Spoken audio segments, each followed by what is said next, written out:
Hey, fellow Stopians, stay cool. I've been to Wimbledon, South London. Didn't go to look at the tennis, but I did suck up the atmosphere. I'm kind of from that part of the world, so I've been to Wimbledon Village quite a lot in my youth. It has changed a lot, but it was good going back, and it was good going back and seeing what's changed. I prefer it as it was, but it was a massively good atmosphere in Wimbledon for the tennis. Very well done, Wimbledon, for your turnout. So not all negative displays are the same. I think that's what this video is going to be titled. And this has come about because I've got a few negative display watches recently. These three are new. I've got a couple over there that I've had for a while. I've not generally kind of been a fan. I had a Garmin. I've had some Garmins at a negative display, and I think you're thinking about it. Yeah, Garmin's negative display, but that's got quite a good display. But yeah, they're not the same. And I know a lot of people poo-poo negative displays, and having these ones recently has shown me there's a big difference. So starting with the worst one, we've got the Seiko. We got a Casio King. I think it's because I was going to say Seiko King. That's what it was. The Casio G-Shock King, which is an absolutely awful. The legibility is awful. It's absolutely shocking. So much reflection on that thing, on that screen, and the display. When you push the button, sorry, not the display, the light, the backlight. When you push it, you don't even notice that it's done anything. I mean, it has done something. Oh, didn't see that, did you? Start again. You probably can't see it, but trust me, it has done something, but it's not done something that helps you. So yeah, love the size of it. The negative display does look good. The good thing about it is that on this one, I don't know if you can see, but around the edge of the display, there's this kind of almost, I guess it's like some sort of foam material.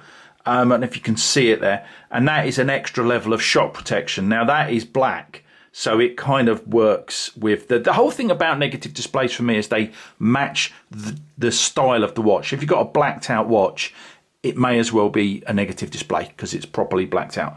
I've got another one coming into the channel, another one of these that has a positive display, but that has an issue with that surround, I think, in my opinion. But yeah, so that's a pretty bad negative display. Let's just quickly look at some other ones that I have. So I've got this retro. I got this just because it was retro. That's pretty poor as well. I mean, but it's navy blue. I purposely got the navy blue one rather than the actual retro one, which would have been black with a positive display, just for a bit of fun, really. So that doesn't really count because it was just a bit of fun. I have got this though, the what's it called? Wave Scepter, which is uses the automatic atomic clock, so it is actually the right time. That has a small, so this is an Ani-Digi, obviously. And again, I think on an Ani-Digi, a negative display works really well because I wouldn't want a positive display there because the watch is all black. So I think that works well. I don't think that's particularly legible, but does it really need to be on an Ani-Digi because you're using the analog side of that? So that's a couple. But going back to the hierarchy of displays. So then we've got the I've forgotten what it's called now. I can't remember them. This is another extra large G-Shock. These are both extra large G-Shocks. They've got X in the name, in the model number. So they're which means extra large. But this display here on the right is much better than this one. And basically that's really just because there's less reflection, as you can probably see there. So you can see this display, and not only that, but when you push the button, you can definitely see it. So this one, you can't see it and the light doesn't really work unless you're in the dark. This one, you can see it in the daylight anyway. But even if you couldn't, you just push the button and you can definitely see it because it lights up. It's got like a Timex Indiglo thing going on. So yeah, really love this. I mean, I do like this watch, but it's a shame that it's so different. So what's the next step up? The next step up is something like this.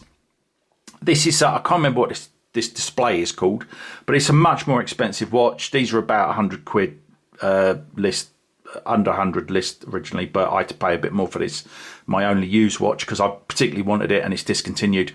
And this is what was this? I got a deal on it. But yeah, it has a completely different type of display, which is negative, but it's super legible. I mean, you cannot, it's like a Garmin smartwatch display basically. You cannot not but see that. That is such a cool negative display. You can invert this. I haven't had it long, so I'm not sure how you do it, but it does at times. When I got this out, this was actually in the safe. I've never put a digital watch in the safe before. That's how much I value it. When I went to Wimbledon, I didn't want any baddies breaking in and nicking my Casio G-Shock digital. Yeah, and when I took it out, it had to connect. So it was flashing, connecting, and it was flashing negative and positive. So yeah, it does have a positive display option because it can swap between that. I think some other watches can do it. I'm not sure any. I think all of these, once they're, I did read some stuff that you can switch the display, but I'm not sure. I don't know. I'm not a cat. Let me know in the comments below if you can do that on a standard Casio. But yeah, I mean, if I'm going to buy a negative display watch, I want it to be a negative display. I really, really like this. I think this is the best of the three options, as I've said before in a previous video about it. There's this one. There's a bright yellow one, but I don't think that looks too good. I think they all have negative displays though. But and there's a like what's it called? What's the yellow? A luminous yellow. There's another word for it. Yeah, I think this was the best looking one overall. I think it's an absolutely stunning watch. I did a little short about it, about these things moving.